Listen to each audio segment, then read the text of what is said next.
So let's wait for a few more minutes since people are still joining.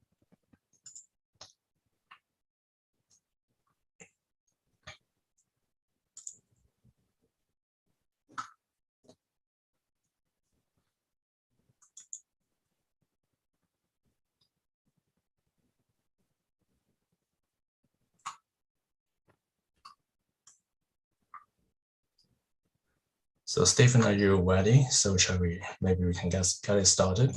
Yep. All right. So welcome everyone to this week's IEEE SPS Degas seminar series. So today we are happy to have Dr. Stephen Smith, who will give us this week's seminar. So Dr. Smith is a senior staff member in the AI software architectures and algorithms groups at the MIT Lincoln's lab. So he is an expert in radar, sonar, and signal processing that has made some pioneering and wide-ranging contributions to his research and leaderships in estimation theory and resolution limits and etc. So his main contributions spans diverse applications from optimum network detections, geometric optimizations, and nonlinear parameter estimations, and etc. So Dr. Smith received the Design and Outstanding Paper Award in 2001, and also an SPS Best Paper Award in 2010. He has been an invited speaker and as well as an original inventor for some of the big advances in SP over the last decades. He has also served as the associate editor of the IEEE Transactions on Signal Processing from 20 to 2002. So today he is going to share with us some of his recent findings on impact estimations of disinformation narratives using network causal inference. So the floor is yours, Smith. Okay, great. And thank you very much, Hoy, and thank you very much, Geert, for organizing Degas. It's been a very great series, and I've been enjoying it. So my talk today is on disinformation networks and some techniques on how to detect them and how to detect how impactful they are using some novel techniques from causal inference. And so I'll be talking about all this. And so this is an area that we became interested in a few years ago because we recognized its importance. And I'll just say, its importance is, very much, come to the fore, especially in the past week and weeks. And so this is a challenge that many are facing around the world, in the US, Europe. Basically, it's a disinformation or influence operations, however you want to characterize it, is very old. But because of the tools and scale made available by the internet and associated platforms, it's been just a wonderful vehicle for disinformation. And so, and I'd say, there's a broader interest here in I'll quote Zelensky here. He didn't want, hot war, cold war, hybrid war, what others call gray zone warfare. And so this is a component, disinformation is a component of this broader strategy. And what is gray zone, or what is hybrid? So I think using Clausewitz's axes of the political and military, if you're talking and not fighting, that's on the upper left-hand side. That's engagement. But if you're fighting and not talking, that's military action. Well, there's a lot of things you can do in between those two poles, and there's strategies by powers, variety of powers that have strengths in various areas. And so I'm going to focus on influence operations in this talk. And I've highlighted three areas and countries that are skilled in various areas here, but there's others. And so really this is a backdrop for why this area is important. And I'm going to get into the technical aspects of how to infer influential actors spreading disinformation narratives. And so I'd say, we see this all over the world, but I'm in the Boston area, and so we see this in our own backyard. So rather than this big global thing, I'll focus in on one little example. And this was an example that really went viral, but I think it's revealing. And so locally, there was a real event. There was a few years ago, there was a shooting reporting in a town, economically disadvantaged town, Lynn, Massachusetts, and local news media picked up on that. This is the New England cable news, and basically just tweeted out the facts. Double shooting reported in Lynn, more details as they come in.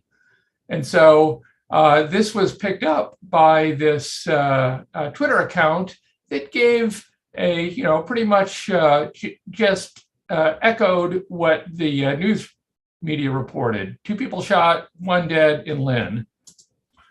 And so another account chimed in, and distorted this message in several key ways.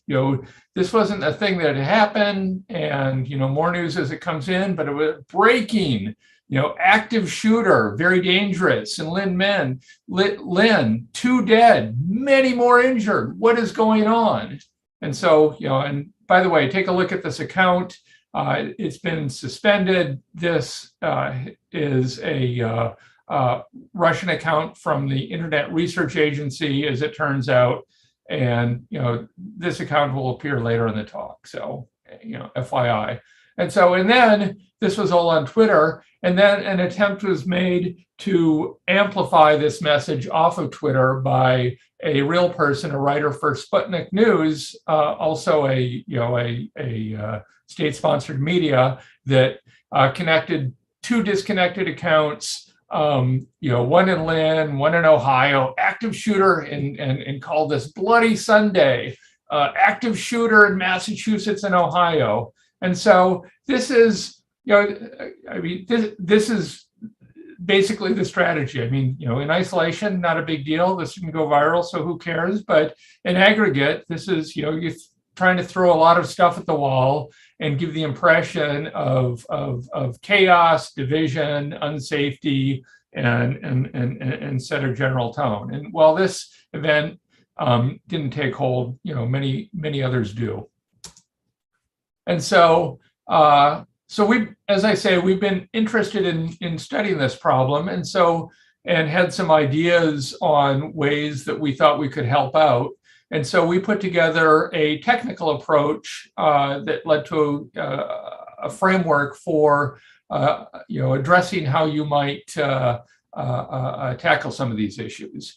And so there's several components to this framework, including narratives, classifying accounts, discovering the networks of those disinformation accounts, and then estimating the the influence of either individual accounts or networks. So I'll go over all of these. I'm not going to have time in this talk to go over the details of everything. So I'll skip over some of the narrative stuff and focus on some of the graph stuff, which I expect will be of interest to the audience.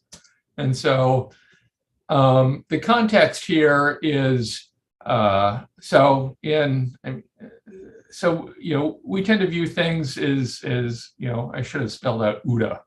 Actually, it is here. So we view things as, when you're dealing with a challenge and you want to understand how it works, you want to sort of, observe, orient, decide, and act. So there's an observation phase, where you're just gathering the data you can get that's relevant, and then figuring out what that data means, a decision phase and an action phase about how to do that.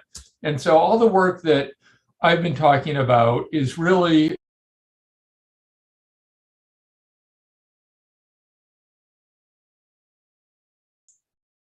Hi, Stephen.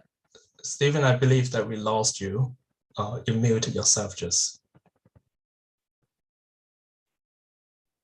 Excuse me. So how far do I need to rewind? Maybe 10, 20 seconds ago. Okay, sorry. I don't know what happened there. So basically, the focus of the capabilities of the project that we're working on is really on the observation phase, looking at data and figuring out what it means. And because this is not like old days, and a lot of the information is online, there's a scalability issue and an automation issue. So we'll want to address some of that. And so the first thing is, there's a lot of accounts out there. Disinformation, as big as it is really a very small component of all the data out there. So you really want to focus on what's important. And so we put together a classifier for identifying which accounts look like IO accounts. And so I'd say, in one sense, this is a pretty straightforward machine learning classifier, but there's some challenges to this particular problem that we needed to address. Challenge number one is, because it is relatively small, there's a training data issue, like how do you get training data? And number two is there's a truth data issue. And so we rely on publicly available information for both of these challenges. For training data, we use Twitter's public streaming API and basically get data that we think is relevant to an area we wish to study. And then for truth data, we also rely on publicly available data. In this case, Twitter has posted an elections integrity data set of accounts that they've suspended because they believe they're associated with state-sponsored disinformation. And then on top of that, again, because of the limited training data, we use heuristic rules about what disinformation accounts or networks, what their characteristics might look like. And we're not analysts in this area and not experts. And so we rely on published accounts of others about what this looks like and put together rules. And then we use a tool called Snorkel that basically uses these labels and heuristics, and in the training it figures out what's working and what's not working. So we take all these different features, the training data, the heuristics, the truth we have, and train a model about that, and then apply this model to individual accounts. So here's this, here's Pamela Moore 13. this Russian IRA account. And we do this across the board for possible test accounts. We train up a model, apply it to an account, and come up with a score of whether these accounts look IO-like, influence operations-like, and a score of, this is classic machine learning. A high score means that they look like the truth data, and a low score means that they do not. And because we have a bunch of truth data and have collected through the Twitter API a bunch of publicly available data, we can compute detection performance and evaluate what our top features are. And so we've done that with this classifier and come up with, I think, very good detection performance. So I'm plotting our performance as a function of recall. And so recall is basically how many, in this case, of the number of IO accounts in your data set, how many did you actually detect? So this is another word for that is probability of detection. And obviously you'd like a probability of detection of 1, but you never do. And then the precision here is of those, this is kind of like a false alarm measure, but in the context of unequal data sets, it's a lot more revealing. Is basically of the accounts you said are IO accounts, how many actually are? And you'd like that to be 1 too, so you don't have any false alarms. And then as you sweep a threshold, you get this PR curve. And the limit, basically, this PR curve is, you'd like performance to be in the upper right-hand side here, but it never is. And it never is either because limitations of your algorithm or limitations of your training data and so forth. And so, but this is a very good curve. And so, we're quite happy when we were able to generate this, and also threw a lot of rocks at it to make sure that we had confidence in it, and tested it on a lot of things to make sure it was producing results that we felt that a sanity check should cross. There's a lot of related work on bot detection, and so there's Batometer, Bot Sentinel, and other algorithms, and these algorithms go against not just disinformation networks but bot networks, which are related but a little bit different, and we can get into that in the questions after this if there's time. But basically, when we compare performance to others, this is published the PR curve of Batometer, which has been called the de facto standard of bot detection in academia, because invariably, when you look at a lot of articles on bot networks, they use this as a classifier using this approach with Snorkel and truth data set. And this truth data set, you can significantly outperform it. And we've looked at this in a few different ways. And again, we've made this as apples to apples as we can. There's some few issues that we go into in our paper, but we have confidence that this is a decently performing classifier. Okay, so great. Now that we can classify IO accounts with some degree of accuracy, we want to look at the network associated with them. And so how do you construct that network? And so in this case, we're using Twitter as basically a proxy for the disinformation network. It's in the real world, it's there's not just Twitter, obviously. It goes much broader than that, and I'll talk about a media example later in the talk. And so so the challenge is how do you put together this network? And so from the perspective here, we're going to model things as this directed graph of information. So there's an information flow from one account to the next, And the information is going to be on a particular disinformation narrative that we identify. And again, there's issues with like, that narrative is, again, there's kind of a fuzzy set there. It's neither on, it's not like a hashtag where it's on or off, but it's basically a set of content in this account that is associated with a particular disinformation narrative.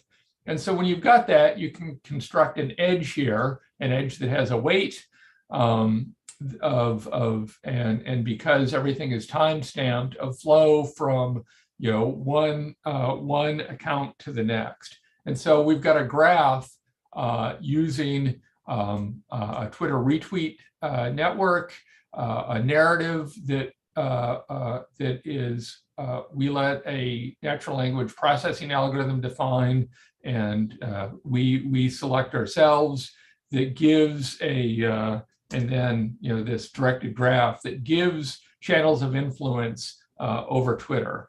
And so now we can view each account in this network as a possible source of it. It doesn't have to be disinformation, but that's what we're studying. So a source of disinformation, and we can watch this flow of disinformation from one thing to the next. And it doesn't have to be, obviously, if it's just all very IO-like accounts, that wouldn't meet the objectives of the disinformation network. They're trying to get this message out there and spread it outside of themselves.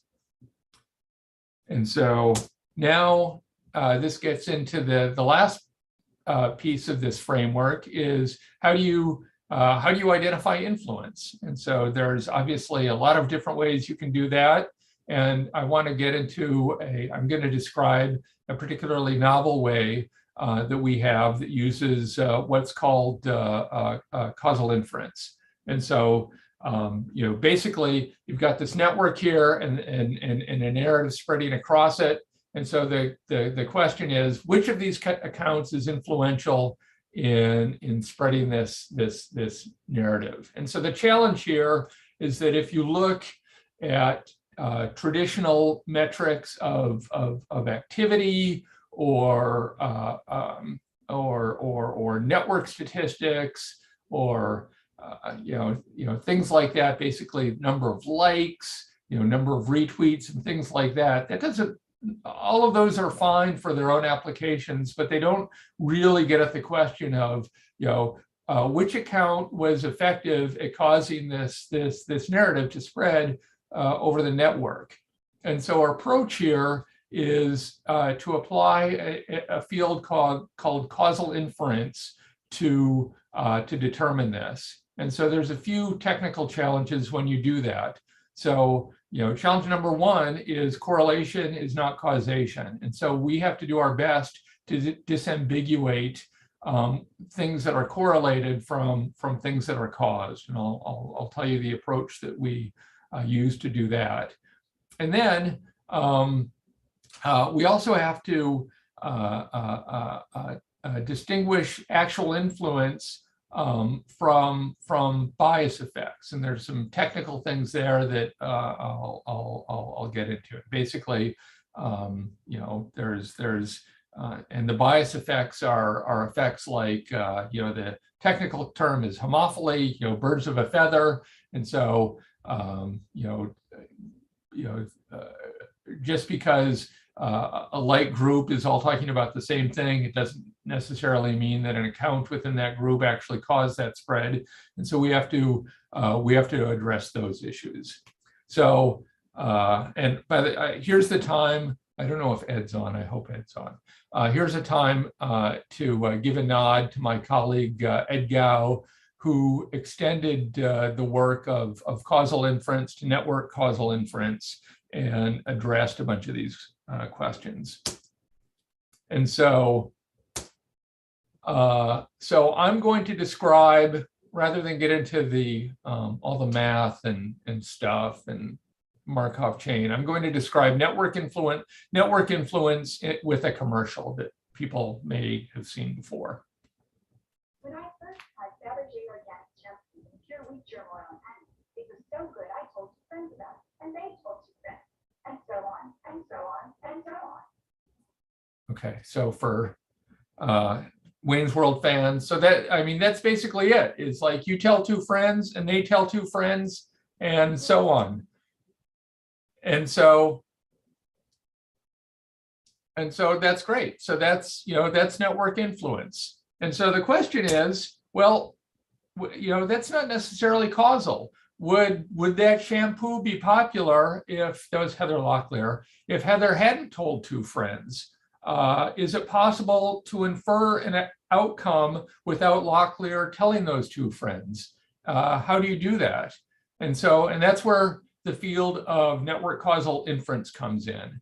The approach is you fit, and this is model based. We fit a statistical model that describes the propagation of narratives across this network. And the way we fit that is with good old Markov chain Monte Carlo. I'll talk about the details of that in a second. And then once we've got this statistical model that describes the spread, we can impute these so-called missing outcomes using the model. And so now we have a direct observation with Heather telling two friends, and we see how much a spread of this narrative of the popularity of the shampoo existed because she told two friends.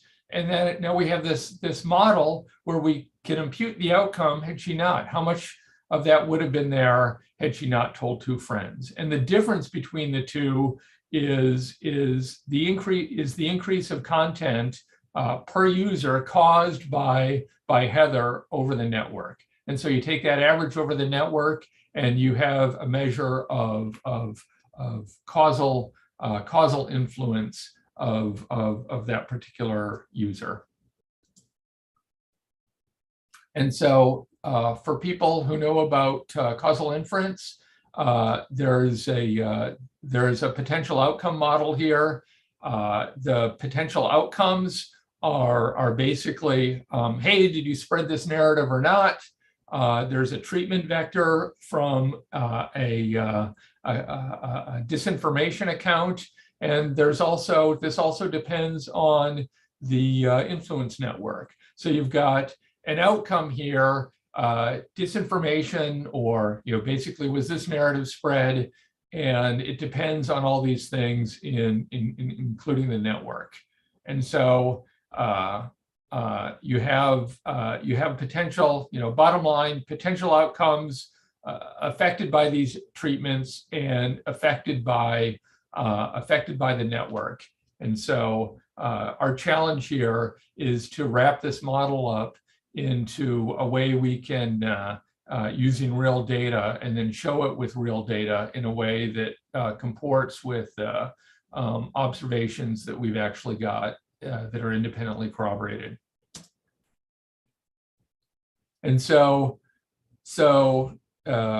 before we get to the actual data, I want to get into some of the details of the model. So potential outcomes are the number of, in our model, in the data we're using, are the number of tweets we have of a particular disinformation narrative. And that depends, as I said, on the source. And this is a vector of sources because, a bunch of each account there's a bunch of information coming at it. And it also depends on the network that it belongs in. And our metric here is, for the causal influence of this particular account, is what's the average of stuff that you can directly observe minus what would have happened. So this is, source present, Heather Locklear telling two friends on this side, and this is source absent, what we infer from a model. You take an average over the network, and you get the causal influence of the account. What's in the network? Well, we have we use this model that gives the rate of outcomes from this particular account that depends on a bunch of stuff. There's and to distinguish between the what's caused by the source and what may be due to background and homophily effects. We have exposure to source terms. So there's network terms here, basically who's tweeting at it, and there's some fall off terms. These are all parameters we can estimate. And there are some baseline terms, like maybe this account would have just been talking about this stuff anyway, depending on its characteristics. And so all the observables we have from this data set, the language it was in, the kind of content it had, the community that it set of communities it belongs to, all goes into this baseline vector that may explain the outcomes. We fit all of these parameters because we have a whole bunch of data, publicly available data that we collect. And now we've got this statistical model, and we can just pump it through this MCMC engine to estimate the parameters and then impute outcomes for things that, counterfactual things that haven't happened, like Heather. We told Heather told two friends, that's the given, but what if she hadn't? We can impute that that outcome. So that's great. So great model, some good theory there. Does it work? So let's see how it works on some real data. And so we collected. Whoops! I see I'm frozen. Are you all there? Okay, good. Sorry, I saw myself freeze for a moment. So when we started this project, we were looking at several disinformation campaigns that had happened. And so we were trying to get anticipate some state-sponsored, we wanted to get state-sponsored disinformation campaigns as they happened in some real data. And so at the time, it was the French elections of 2017 were coming up. And so we wanted to, we started collecting before that to get data during those elections. And so this was data collected during those elections. And indeed, and this is not us saying it, these were widely reported in the media. There were several disinformation campaigns. There was a so-called data leak attacking the leading candidate, now president at the time, Emmanuel Macron. And there was a huge network associated with this campaign. And so we were able to collect data on a lot of this stuff before, indeed, a lot of the accounts associated with them were suspended, like Pamela Moore 13, the Russian IRA account. And so, and we can get, and so we can test this approach on this real data.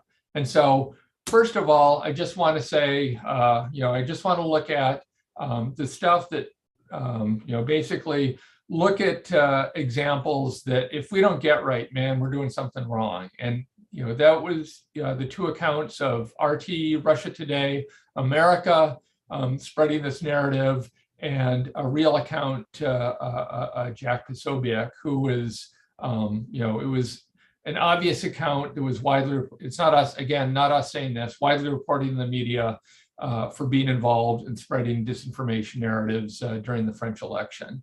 And so our metric here, consistent with other metrics you might look at, like T, the number of tweets or retweets of this narrative, the number of followers accounts these have, or if you like topological measures like Google's PageRank, all these accounts say, boy, these are important accounts in this narrative, as does our causal impact metric. And by the way, what does this particular number mean?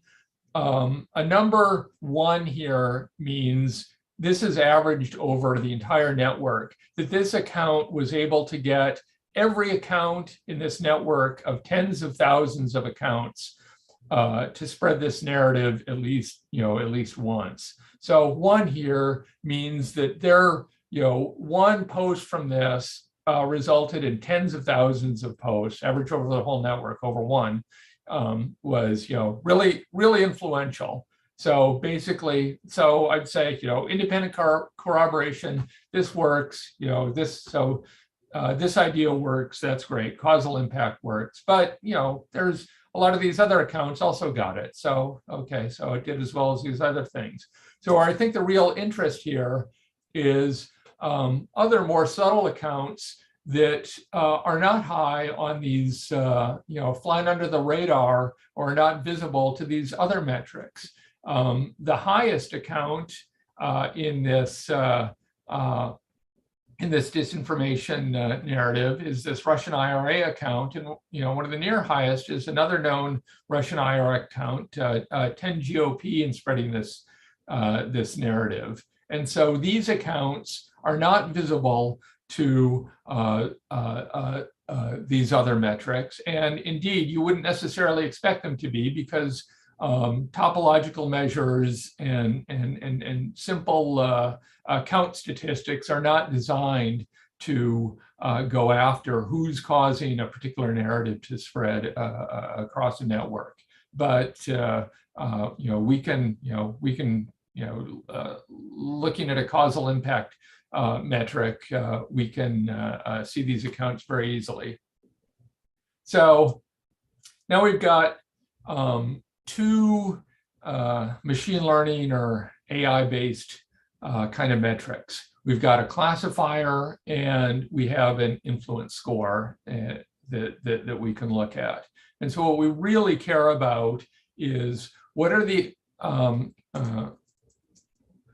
accounts that have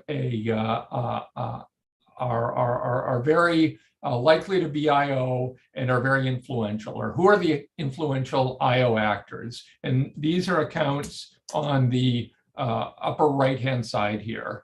And so, and when we look at our data set and look at these accounts, all the known, basically all the known disinformation accounts independently corroborated live in this upper right-hand side. So if you're looking for influential IO actors, this is a good way to measure and look for these accounts. This way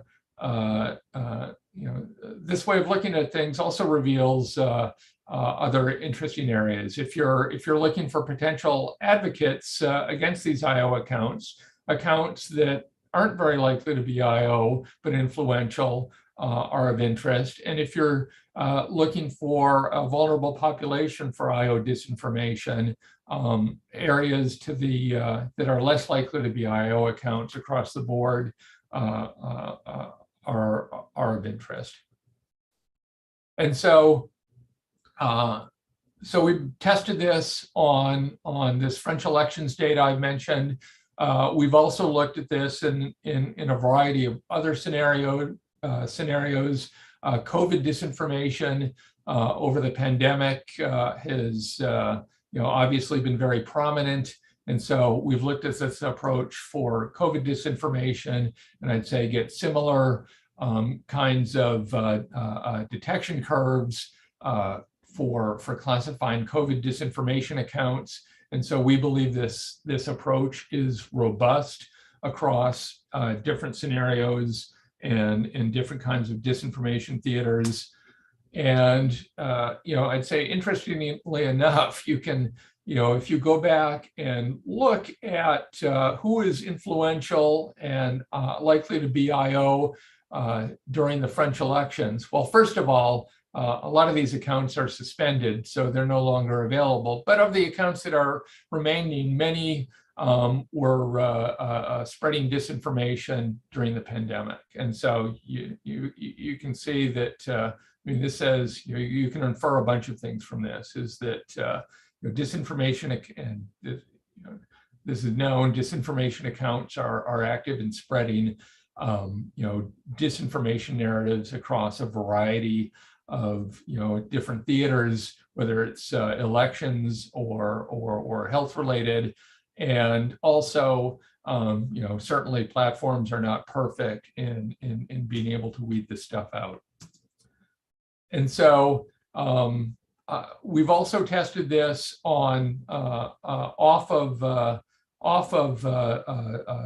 social media platforms as well. And so we're looking at traditional media platforms where we're looking at narratives related to, in this case, we chose the example of, because it was very prominent in the news, of sentiments around arms control treaties. And the graph here is now no longer influence across social media accounts, but influence across media sites through quotes about this particular narrative.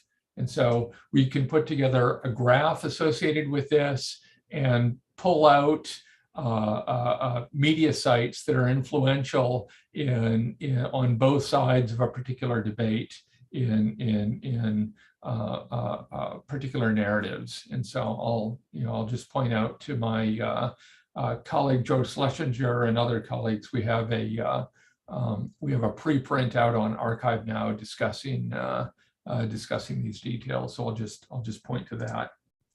And so just to summarize, we've presented a framework for inferring influential actors in social and other kinds of networks. And we've applied this to identifying key influencers in disinformation in several different narratives, French elections, COVID, narratives in media. And so I think our ongoing work is to use more complex narratives and to recommend actions in terms of what can be taken when those narratives exist. And so there's a bunch of interesting technical graph questions that come from this. This is a very model-based approach. And so, and we've addressed some confounders, basically, like what community, homophily, there's, what different kind of exposure groups are there, and how do you balance these effects, and when you get biased effects or basically misleading model misalignment, how do you address that? And we think that there's a bunch of other applications for network causal inference, and so we're interested in applying it elsewhere. So I'll stop and take any questions. And so I'll let so Hoy and Geert, I'll let you drive the ship on the questions. Okay. All right. So, well, I guess, if the audience have any questions, please feel free to unmute and ask Stephen. Hamid, yeah, I see Hamid has a question. Go ahead, Hamid. Oh yeah, Hamid, please. Hi, good afternoon and good morning, Steve. Thank you for your talk. It was very nice and interesting. So one thing that, sort of was trotting in my mind was, if we can understand the dynamics, would you say that we can then, without perhaps the drastic measure of eliminating accounts and things like that, can one devise then countermeasures? Antidote for this disinformation? So I think that might be I think that might be one of the applications of network causal. So we're looking at actions. We're observing actions that others are taking. But if you took it, like I say, a lot of these accounts are suspended, and so you could assuming that one does not go to that solution, namely suspending things, right? So I'd say, whatever. I mean, you could look at. So the model I'm describing is. By the way, it's good to hear your voice. It's been a while. Hope you're doing well. So thank you. Yeah, you could look at. the implication, I think, of some of these results are you could look at the result of any approach, whether you describe it as counter or whatever, and what its impact across the network is. So yeah, sure. And whether or not it's suspension or whether it's just like oh, disinformation, I like that post, little things like that. So yes. Yeah, in other words, an active, more of an active injection, if you will, of trying to straighten, in some sense, trying to straighten the information or the disinformation. Yeah. That is. Yeah, and I think there is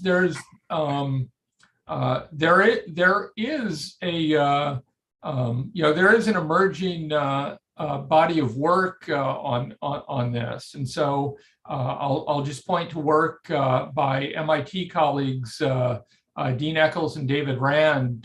They've got some very good papers in Nature and elsewhere that talk about such a possibility. Thank you.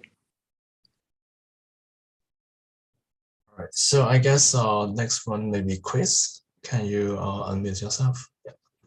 Yes. Hello. I was wondering if you could give a little more detail on the classifier, Stephen. It's am I correct in understanding that you have to train it for each disinformation campaign? And I guess the other kind of question I was wondering was whether the features that you're using in your classifier, I'm blanking out on the term you used for those,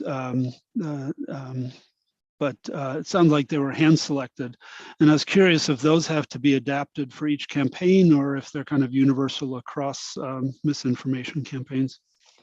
Yeah, so let me try to capture the nuance, and you can get, like, I'll point to our paper and its its supplemental index, like, for the full gory technical details of this.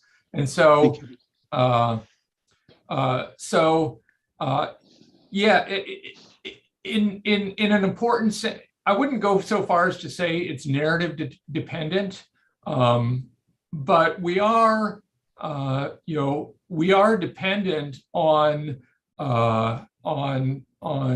the data that we've collected for this, in this approach on Twitter's public API. And so we don't have hedge fund money to get the whole Twitter fire hose, right? So I mean, and nor do we want it. And so what we do is we're interested in a particular area, like, oh, the French elections are coming up. Oh, there's a pandemic going on. And so we use a very broad collection that we expect that is going to have interesting signal in it. It has tons of not interesting signal. And so in that case, in that sense, it's dependent on a narrative. We're trying to narrow because of technical, technical data available to us, what's likely to have interesting signal. So is that dependent on the narrative or not? I mean, that's sort of, but not really. But once we have that data, is like, no, we don't drill down and say only things in this particular narrative we're going to train on. Is we have a data set, we have a truth provided to us, and then from that large content, we train on what looks like IO accounts and what doesn't look like IO accounts. And so you mentioned feature selection. Is sure, we I'd say in many ways this is like a traditional machine learning approach where there's some feature design. I mean, basically the feature design is use some common sense to think about all the possible relevant features that would exist for this problem, and then let the machine learning classifier figure out what's important and what's not. So in that sense, we don't choose the features. We throw what we can into the hopper and let the algorithms figure it out. Okay, thank you very much. Enjoyed the talk. Thank you. All right. Okay. So, well, actually, the question from the chat actually came first. So maybe I will let Laming, you can hold your question first. So there's a question from the chat. So it's from John, and he is asking for, like, do you think the potential for treatment vectors like the phone calls, conversations, and the treatment results being more susceptible to like related web narratives, taking actions, and etc., other than those being observed that have a confounding or limiting effect on your models? Okay, so would you please, I want to make sure I'm not sure I'm getting the nuance of the question. I heard the words, but so. Right. Yeah, so the question is about, like, do you think the potentials for treatment vectors like the phone calls and then the treatment results are being more susceptible, like, for example, like being more susceptible to related narratives, other than those being observed that has a limiting effect on the model or some confounding effects? Oh, so as I heard the question is, people are getting a lot of different narratives. Could different narratives have a confounding effect that we have not accounted for? Is that so? That was a question, or kind of the flip side, the fact that you might not be able to observe in your limited data set all of the effects of the narratives and the influence operations that are occurring. Oh, yeah, 100%. Yes, absolutely. So I'd say, like, yeah, so I think, our approach here is to be, use the data that's available to us, and then try to be as humble as possible with what its limitations are, and let the proof of the pudding be, like, what happens on real data sets and does it work or not. And so I mean, I'll just admit, man, getting into this whole area has been, when Hoy read my biography, I'm a very strong physics model-based background, signal processing type of person. And so to just sort of, take this approach of, like, let the data tell you but that's, I think, that approach has been, very much borne out here with what we're observing. And I'd say, when we, in the examples we've looked at, I think that we're getting results that we're argue are working, but if we find a counterexample that doesn't, I think we're going to have to dig into the limitations of our model, or confounding effects, or try to get into things that we can not observe. And then that gets into the question of, like, well, can you not observe them because they're really unobservable, or can you infer them from some other way? And so and that gets into the much broader question of, like, oh, what does it really mean for, I'm talking about causal impact of spreading narratives. Well, what does that mean? Does that mean that these accounts, other than people talking about this stuff on this network, does that, like a big question in elections, does, how much does that have an impact on an election? And that is a very difficult, technical question with a whole bunch of, things that, so I don't think anybody has their arms around that yet. So those are, but I think those are the salient issues surrounding that question. All right, so I think we have our next question from Laming, so maybe you can unmute, please. Hi, for the lambda, which is the intensity in your model, I'm just wondering, is it a function of time? Is it a function, or yes, does that depend on the time? Correct. Yeah, so the causality, yeah, so basically everything needs to be time stamped for causality. And you're thinking like, like the commercial, Heather tells two friends and they tell two friends and so on and so on. Does that function depend on the, like, so your assumption is a Markov chain, so it just depends on the previous timestamps? Correct.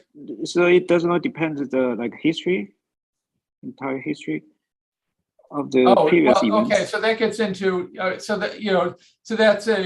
that raises an interesting technical question of like, what is the time scale of influence here? And so I'd say I've shown I think two different time scales here. One is the time scale over like, basically everybody buzzing around an anti-Macron narrative on Twitter during the course of an election. So that's like a time scale of a week. And so, and to get at that, we used content for, to train accounts. We used, for the classifier, we used a much longer history, but for the, to get at what account is influential, it's really over that specific campaign. So think of, time scale of, week to weeks. Whereas in a media campaign that I talked about, the time scale of that is much longer. And so I think, the broader question is, well, what can we say about the effect of this approach across timescales? Influential now, can we infer influential for different kinds of timescales? And I'm just going to have to, revert to my previous answer is a lot of this stuff is data-based. And so you do your best and are as modest as possible to acknowledge the limitations, and you test it against real data and evaluate the results. So I think on the results we've got so far is we're pretty confident that we've got we're doing well on the timescales of interest to the particular campaigns. Okay, thank you. I think we have another question from Chris again, so please unmute. Thank you. I'm curious. The social media companies very much direct users to particular topics, based on their history. Is that factored in this model in any way? No, and that, so we don't. I mean, that's another. That touches very directly. Sorry.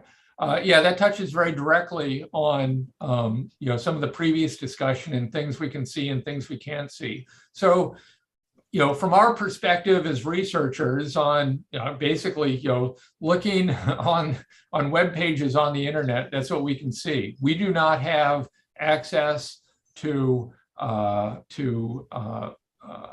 proprietary algorithms or servers or networks or anything. We're not Twitter, we're not Facebook, we're not sitting on any of that stuff and have no idea.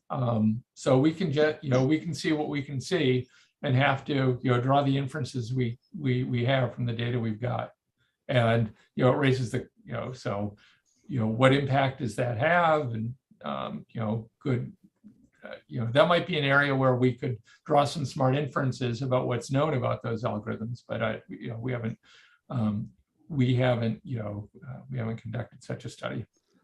Yeah, and I guess I was also thinking if the social media companies are interested in using your approach, they could tie in that information to study what impact their algorithms have on the spread of disinformation and perhaps adapt them accordingly. Yep, agreed. Yep.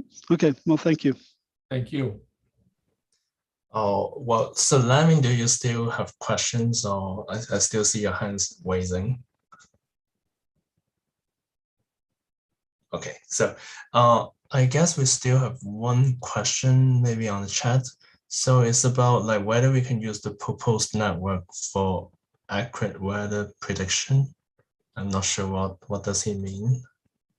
So can we use the proposed network on accurate network prediction? That's the question. Yeah, I'm not sure. So I mean, I'll try to extrapolate. Is so I think one area that I didn't talk about is impact of networks, and so we talk, very explicitly about this. Is like, oh, we're pulling, different accounts. Is you could absolutely use this to infer influential networks and address that question. And that's like, not just what account, what accounts are have impact in a narrative, but what networks do also. Yeah. So maybe the situation is maybe the narratives, the topics that we're discussing, that the social media, that the social network is discussing, is actually about weather predictions, and maybe that's something that we can use your framework for. Yeah. To identify the key influencer in predicting weather, maybe. Yeah. So we have one more question from Chris. Okay. Yeah, in a sense, this is kind of a follow-up on the previous question. I mean, I'm sure you're aware of the causal modeling research, Stephen, and that the causal models are also represented in networks and or in graph models.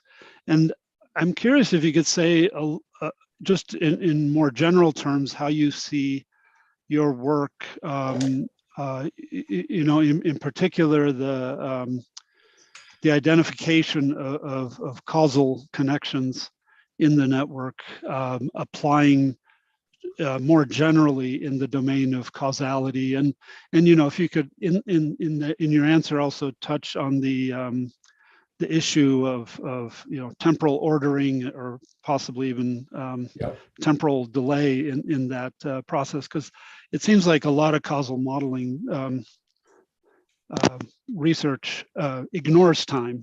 so I'm kind of curious what your thoughts are on that. Okay, yeah, I do, and I'll if I'm going to give an answer, and if Ed's on, I'll let him pipe up and add or correct. So we've been, I mean, we're full of, there's many, there's several different schools of causality and what it means, and how to describe and model it, and like model in a broader sense than what I'm talking about. And so we are very much in the mold of connecting. I think the necessity of this problem and the limited data demands modeling. Like you have to rely on a statistical model, and so we've wrapped both arms around that and done the best we can, and couple that with the causal inference approach to try to describe what's going on. And so that's not to say that there's not you couldn't tackle this issue with other ideas about how to model causality. And I'll say, like, ultimately, we're I mean, just in terms of the different school, Ed is Don Rubin's student, and we're big fans of Don and that whole school. But if there's other models and they're effective at addressing this problem, or if they're equivalent, or I think it it comes down to it comes down to how do these things perform in the real world on data we care about. And so if other approaches like, if other approaches win out, then, I'd be happy to jump a horse and go on to other approaches. So I think, going back, like my approach is, use the data, do your best with the modeling, try it out and let the data decide and go with the winning horse on the data you care about, and make sure you're, do your darndest to make sure that you're not fooling yourself, and, test for robustness and things like that. So that's how my view on it. And is Ed on? Yeah, I'm here, Steve. So sorry, guys. I use the same link as Steve, and I see that somehow that link doesn't allow me to change my name. So there are two Steves here, but this is Ed. Yeah, sorry about that. Well, first of all, thank you for the question, and Steve, your answer. I would just make a quick comment that I think the two big hammers of causal inference, one is model-based adjustment, right? And the other is randomization. So treatment assignment, experimental design.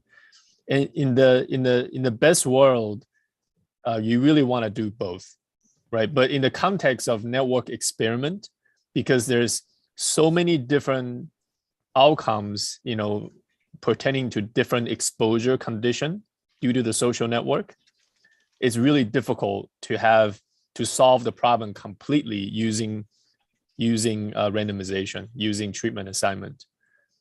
Right, this is different from your traditional, half the people get treatment, the other half get control, and try to match them as much as you can. So this is really a world that really you have to use every hammer possible, because it's a lot more complicated than your traditional causal inference problem. Okay, thank you.